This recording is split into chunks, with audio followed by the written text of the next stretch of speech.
Hey, everybody, Kevin here with Pursuing Pixels, and welcome back to another edition of Save It for the Cast, and you know the drill by now, although this week, once I kick it over to the conversation here, it's just going to be Randall and I. We actually had a massive session a few weeks back where we recorded for about 4 hours. The episode itself was last week's episode, which was nearly an hour long, but yeah, we had about 3 hours worth of conversation here, so I took two chunks of, medium-sized snippets here from our, cutting room floor, if you will.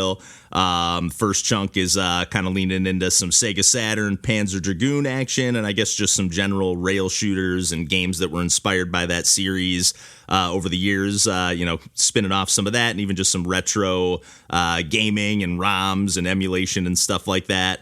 And then the second chunk of conversation, we kind of spin off talking Super Mario 3D Land from the episode proper, and then talk a little bit of Marvel. I guess, yeah, just a little further conversation about a couple of the games that we talked about on the proper episode with Marvel Cosmic Invasion and Super Mario 3D Land.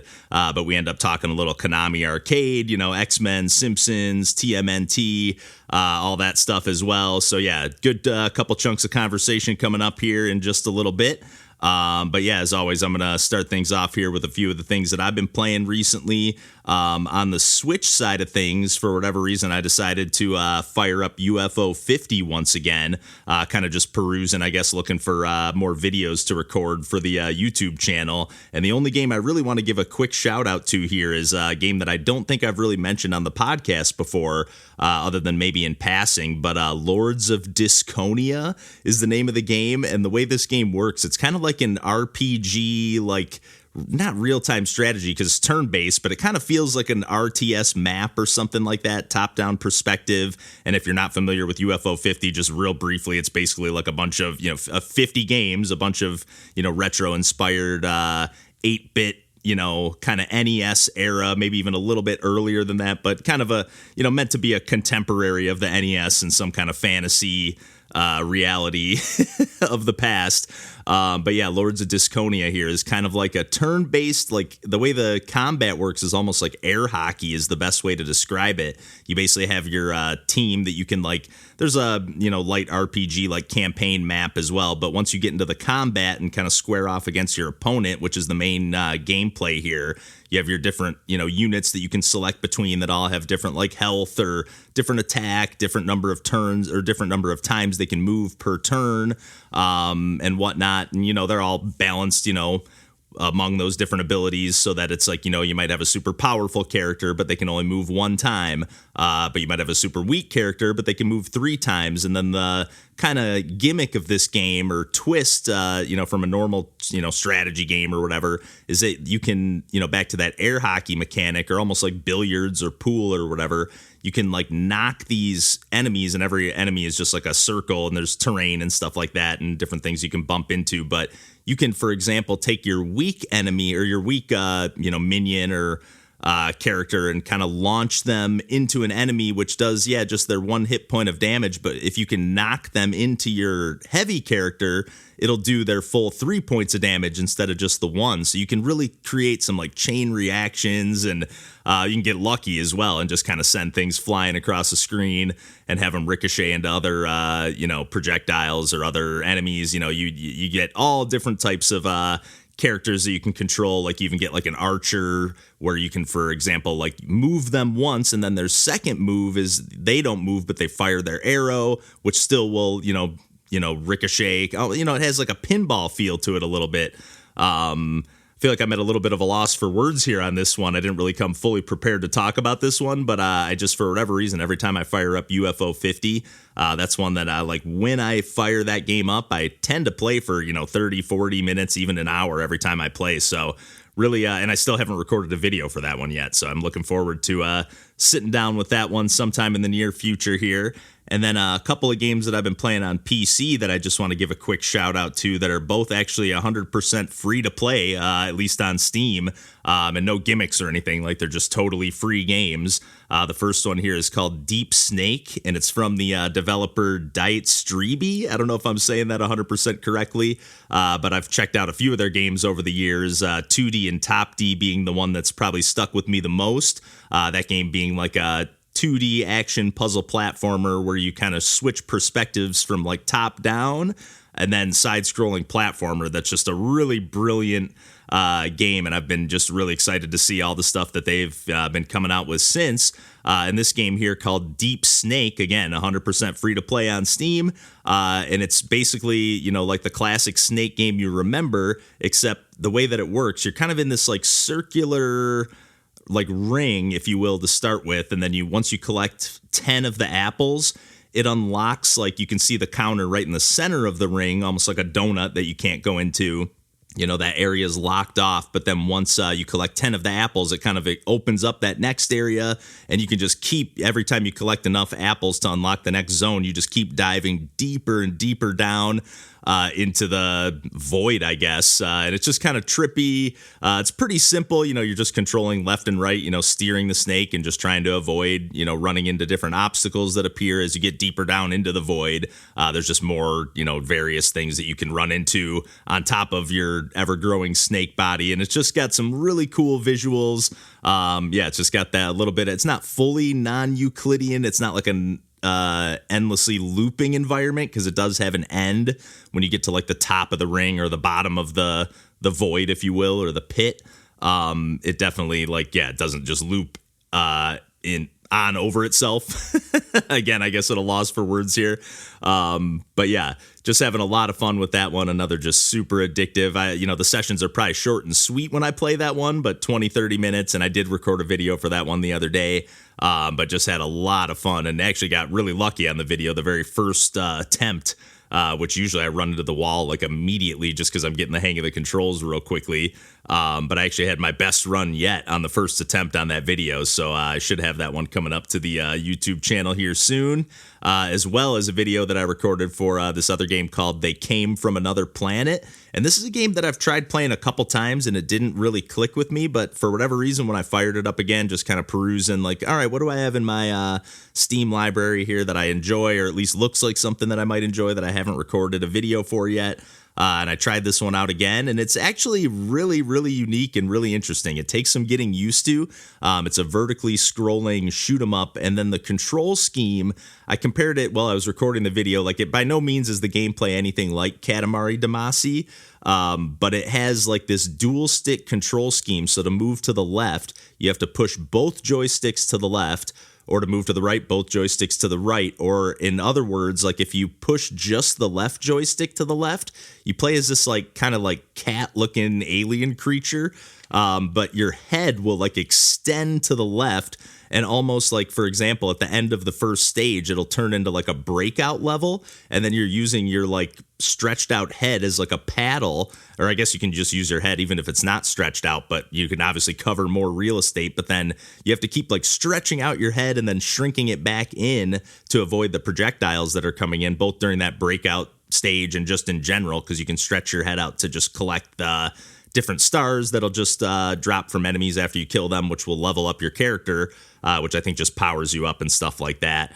But it just got a really charming pixel art style. I don't even know how I stumbled across this game. I guess just, you know, browsing around on Steam. And I don't even think I realized that it was free. I think I thought I just had the demo for the game. And then I realized, like, wait a minute, I have this full game in my library. I know I never bought this.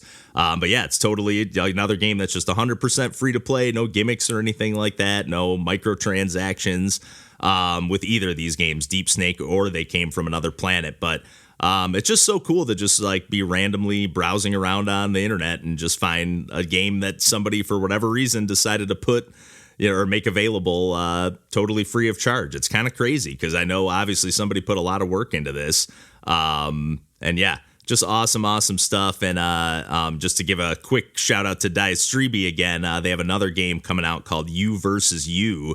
And they almost kind of released Deep Snake. It seems like, you know, right on the page or the like menu screen of the game, it's like, hey, wishlist my new game. And it's got, you know, it'll take you right to the page of UvsU, which was originally a Game Jam game that I made a video for. And it looks like they kind of fleshed the whole experience out into like a mini Metroidvania kind of situation with a totally new art style. It's got this like stop motion claymation look to it. And I played just a quick minute of the demo of that one. I definitely want to record a video for that as well, after really enjoying the Game Jam version. But the claymation style looks fantastic, and the gameplay just feels great. I expect sometimes when games have like a cool or unique art style, sometimes the gameplay to be a little bit clunkier, but definitely not the case with this one here, UvsU. But yeah, I think I've done more than enough rambling here. As always, I try to keep these short and sweet on the intro side of things, and it never ends up working out. But yeah, I think I can kick things over to Randall and I here for a little more video games chit chat. And there's a pretty good chance that I'll be pulling more from this recording session down the road if we ever have a short session where there's no save it for the cast material to pull from. Because yeah, Randall and I just went off on a whole bunch of different tangents. So yeah, without further ado, I'll kick it over to a couple chunks of conversation here. And until next week, we'll catch you then, and take care.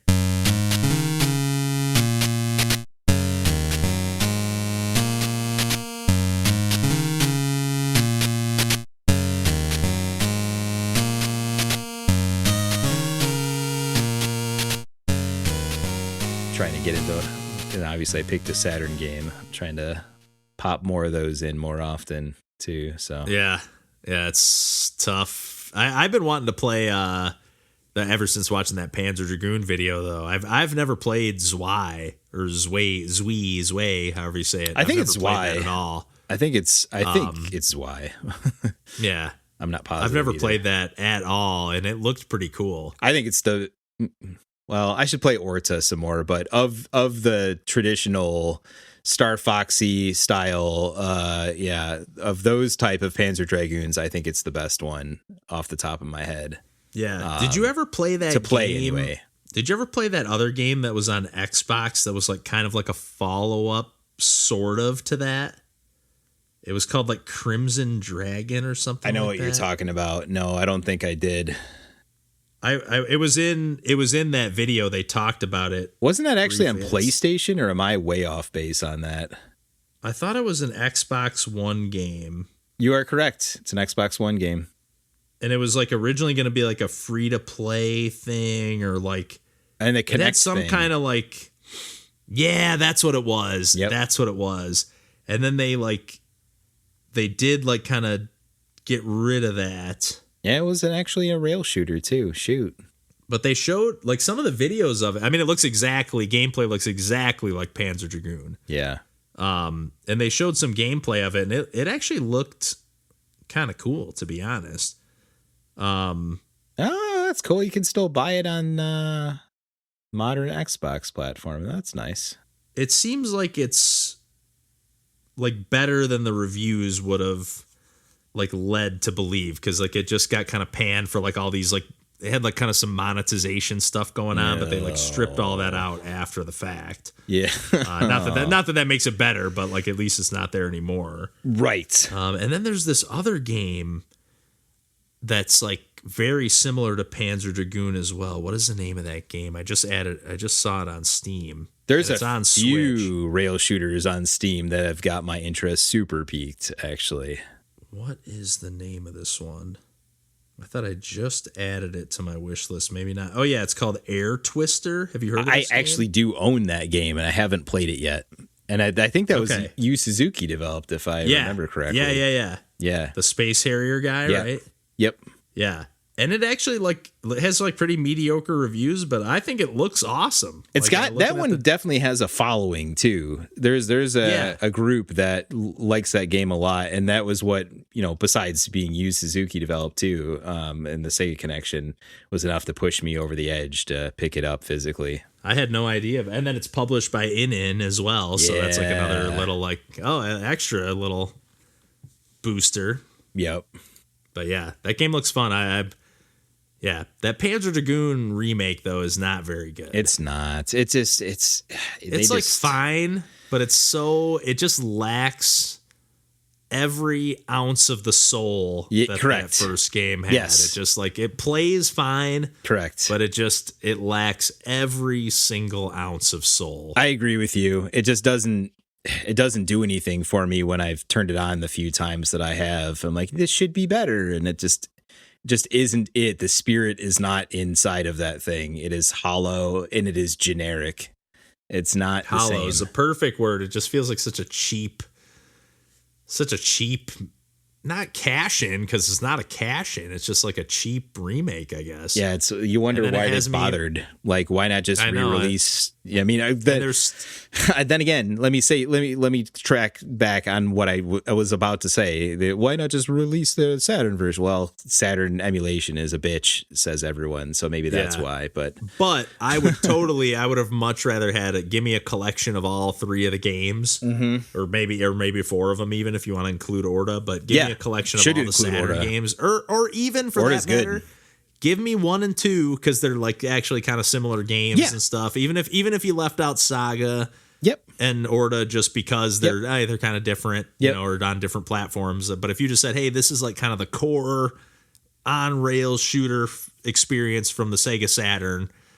Give me 1 and 2, and I'll take that. Just Sega Saturn ports. I'd much rather have that. Yeah, it is kind of a bummer. Like, you still have a Saturn? I do, yeah. And I do have 1 and 2. I have both. I don't have Saga, but and I never will. But it's fair. But even that game looked awesome in that video. I was like, man, like you explaining it. When you explained it, it made sense. But like watching it in action was like, I didn't realize how cool this was. Every battle feels so good and engaging in that game. It looks amazing. It seriously looks amazing. Like I was like, like there's certain elements of it that looked like, okay, this game when you're walking around towns, looks like it would be very clunky to play. Oh, it's brutal. Let me go aim at the person that I want to talk to. Like that looks terrible, but also kind of cool in a weird way. It's very, I don't know. Novel. It's charming in its very simple sense when you're going around town, but it is not the reason you're playing that. Just like you have to aim in the game. Yes. You got to aim to talk. Oh, it's brutal. Characters. That part is rough stuff. And even like getting around, I'm like, man, some of these town sections kind of even look the same. And I just had to get around this brown shard, and there was more town over here than the guy I was supposed to talk to. That's why I was stuck. Like, but like that stuff gets annoying. But that's the only bad thing I will say about that game. The open world sections and the battles and everything else, and even the story, as like primitive as the graphics are, is all just awesome. The soundtrack is amazing. It looked amazing, yeah. Oh, it looked like I was like, but that was like, honestly, watching these videos and stuff are what are making me go like, because even on the people that are describing the games, like, I looked at a walkthrough for this part because like, this was just a pain in the ass and whatever. And then it's like, like, look, this person is enjoying experiencing all these games. Yeah. And then, obviously making videos about them and whatever, but like, they're actually seeing these games through. Yeah. Instead of me sitting here and going, I got stuck on the same spot again, or not even stuck. I just got bored or lost momentum. Maybe if I decided to play something else. Yeah, maybe if I like looked at a walkthrough instead of just losing my momentum. Yeah, because I'm stuck or just don't know what to do next, or just it's taking too long to get to the next step or whatever. Just like look it up, speed up the process, and then get to the part where I'm having fun and I'm engaged again, and then put the walkthrough away. Yep. Like no, that seems like the perfect way to do it. Yep. Yep. We're living in a day and age where we can like take advantage of like the internet sucks for all the things it sucks for, but like the few things that it's good for still, like this. Let me use that for my advantage, It honestly, to my advantage. There might be ways where you could play Saga these days without having to spend a good $1,000 to do so, for that matter. Yes. And speaking of, as far as emulation goes, are you aware that like, like archive.org or whatever, like they just like pretty much have like every game on there. Yes, although then you get into like torrents, and I this is the path I went down with the Saturn stuff and got into quasi trouble because it's just like not sure how legit this like file download is. Is there anything attached to the stuff that's a little nefarious sometimes? But the nice thing about it is a lot of them apparently, I haven't messed with it too much, but apparently a lot of them are like I don't know about the Saturn games or whatever, but like if you go look up like an NES game on there, like it'll just be like playable in the browser. That's amazing. Like you don't have to download anything. It's That's just like so cool. Just like as if you're playing a Pico 8 game or whatever on there. And it's so easy to get like a USB to like NES controller adapter and immediately just be playing that in a freaking web browser. Like that's amazing. But I'm talking like I was on there the other day and I downloaded the entire TurboGrafx library, and it was uploaded by NEC, is who it said uploaded the file. And I was like, this is crazy. But I was like, I guess I kind of need to do something similar, to be honest. And for what it's worth, I mean, I've got a flash cart. Yeah, seriously, yeah. Or even on the Pocket, the analog Pocket, you got I've got one of those adapter flash carts too, actually, because there's very specific translations that I wanted to play of releases because it did not do well here. Same with Turbo, of course, but those platforms have amazing libraries, but most of them were stuck in Japan, so yeah. No, that's so true. That's so true. Yeah, I've been wanting to get a flash cart as well, but then it's like, do I either a flash cart or just get a Mr. FPGA thing, honestly, you'd probably be fine doing that too. Just hook that up to the TV with a decent, get a relatively modern configuration of a Mister setup, and that would probably give you a whole lot of power to play up through who knows what at this point. You could probably easily get one that runs up to like the GameCube PS2 era, easily, I would think, or at least Dreamcast, Yeah. Even just, not that this is the only game that does it, but just seeing the little diorama of the level beforehand. Yeah. And then you go in and then you see all the little elements of it within the actual level. You're like, oh, there it is. And the levels are so small in a good way. Like they don't need to be huge. And that also keeps your momentum going and keeps things like the change up, and it keeps it fresh and like engaging. And it's just, man. Another thing that I think is nice that I didn't mention, but I kind of just am thinking of this now, but they don't do, like, it's not like World 2 is the desert world and World 3 is the water world. Like, it's just kind of like a mixture of levels. There's never like a theme.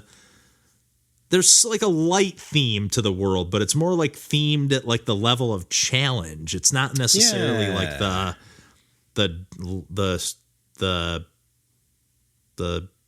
I don't know. I can't think of what word I'm using, but just like the painting. It's not like the coat of paint that they're putting on it. The world doesn't have the cohesive theming that was like way more, in place for something like Mario 3, where like it's just everything's the big world, everything's the ice world. Even like New Super Mario Brothers. They're all like that. Like, oh, here's the ice level, here's the jungle level, here's the and it's like kind of twisting on those mechanics for 8 levels or whatever, which is fine. Yep. But it keeps it fresh in 3D land, because you're just like, oh, here's another new level with new mechanics. Oh, here's another new level with some new ideas. Yes. Nothing overstays its welcome in that game. No, there's like water elements that are fun. Like, it's got everything. Like, it's good. It's really good. Yeah. That game is too good, man. I'm really excited to start digging into that second campaign. The second campaign is just so brilliant. Yeah. And the first one, I would say equal, but it's, like you said, it's just like an easier cakewalk, especially if you've played Mario games over the years. But yeah, you're going to burn on that pretty quick. But I'd still say it took me a good 4 or 5 sessions to rip through the full game. Nice. So not bad. And I just throw some basketball on or throw one of those videos on in the background while I'm just chipping away at it. That's a nice combination right there too, especially when you've already played some of the stuff. I'm not feeling like, nice combo. I'm just like refreshing my memory on it, because I wouldn't want to be doing something else while because I still vividly remember doing those levels where you're like coming down and floating down for the first time and thinking like, holy shit, this is new for Mario, Yeah, and at that point it's pretty unique for that to be the case, because we were already, like you said, post new Super Mario, so it wasn't like, oh, we haven't had a side-scrolling Mario or whatever in a while. We already had those, so right.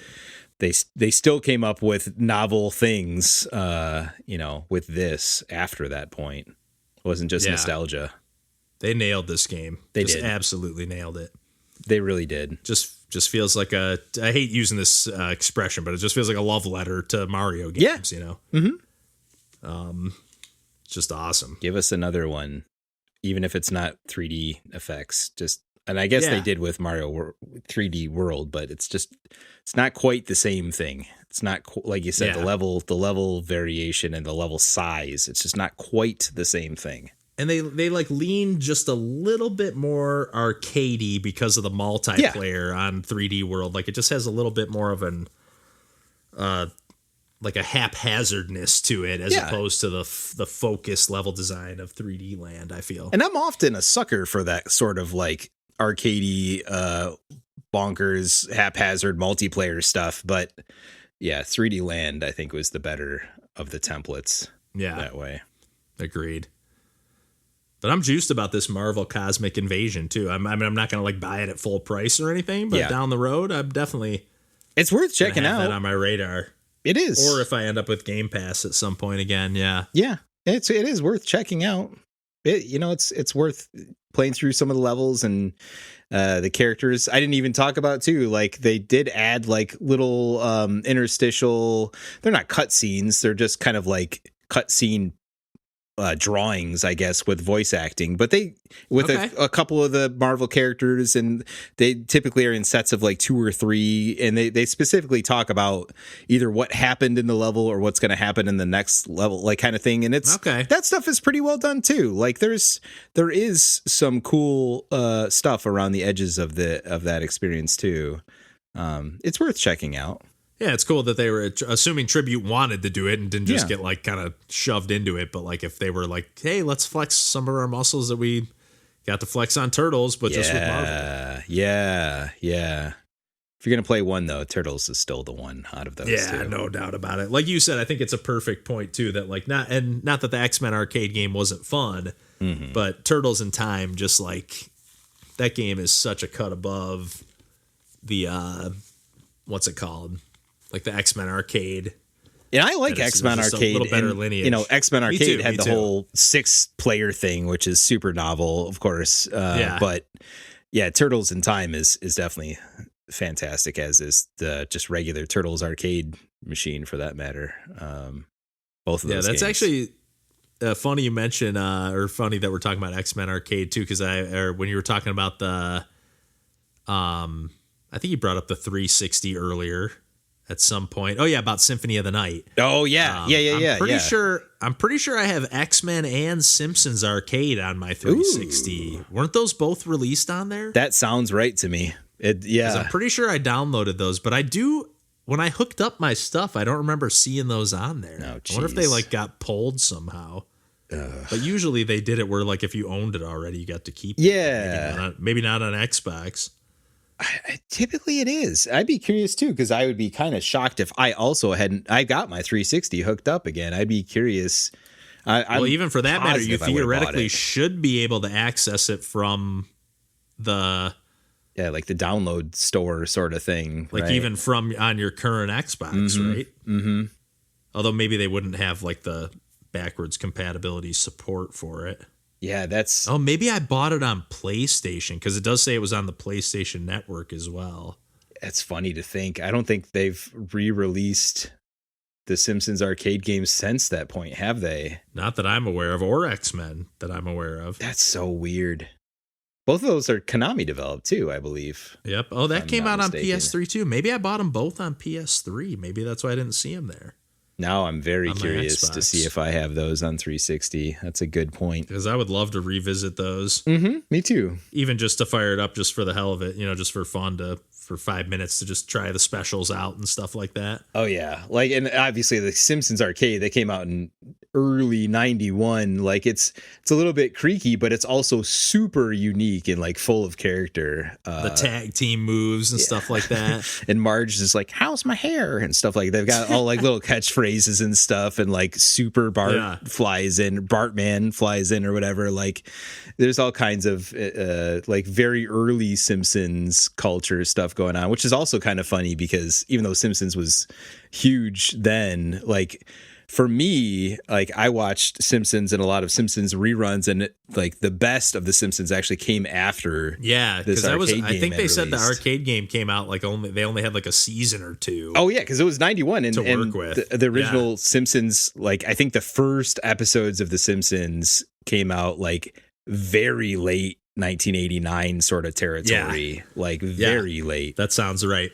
So it's like early 90s, effectively, sort of thing, when it blew up that way. Yeah. It was interesting in that I watched that I finished a video game, did an X-Men series of videos as well. That would be interesting. It was. I didn't know that X-Men versus Street Fighter is what started it all for Marvel versus Cat. I didn't know that was what came before all. Great game too. Also, it looked sweet. Mm-hmm. Yeah, it looked sweet. Yes, I've got one of those. Maybe I think I have like Marvel versus. It's like something versus X-Men or something versus Street Fighter. It is Capcom, one of those. Or no, not Capcom. I was like Capcom versus Street Fighter. There is one. I think there is a Marvel versus Street Fighter. I think that's what I have. Yeah, the Japanese Saturn release. Nice. Yeah, beautiful game too. Yeah, those games look awesome. It's ridiculous.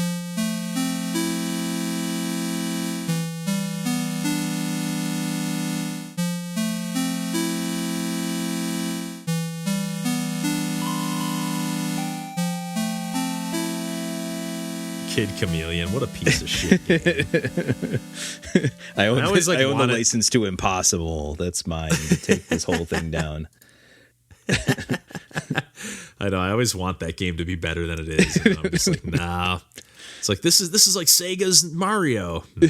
No, it's just not. No. Not at all. No, it is. Kid Chameleon does look a lot like that. It's kind of I've never even played it, I don't think, for that matter. It is terrible. It's the worst feeling game. The momentum and the physics just feel awful. And to be fair, that had to have been relatively early Genesis days, I think. Oh yeah, for sure. Yeah, it feels like an Alex Kidd game almost, but like worse, somehow worse. And it's supposedly like impossible too. Like there's like literally 100 levels, and like it's like impossible. So it's impossible.